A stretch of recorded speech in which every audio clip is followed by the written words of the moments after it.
धन हीन थे, लकड़ियां तोड़ते थे, बाजारों में बेचते थे, उनको भोजन भर के लिए नहीं मिलता था। वो भगवान की कथा को सुना, उनको भगवान ने पुत्र धन इत्यादि दिया।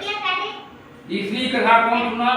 योरकुंड राजा, राजकोष धन दौलत जमी जायदाद सब कुछ रहा है, कन्या भी थी, मगर एक पुत्र का सौभाग्य नहीं लग रहा था। तो वो जो है भगवान का कथा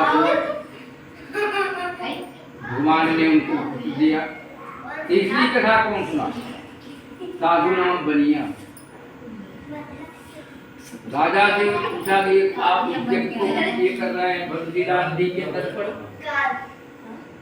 सुना तो आप बनिया क्या कर दो बेटा, तुम ये इसका करो। उसने कहा नहीं, मैं भी जगत करूंगा। ये भगवान का पूजन जो है किसको देने वाले हैं?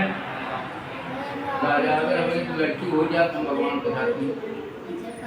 साधु नाम बनिया ने भी भगवान का कथा लड़की के लिए मान दिया। भगवान पांचवी कथा आशीष तुंगभद्र महाराजा अपनी सेना को लेकर के वन में अहेर खेलने के लिए निकलते हैं।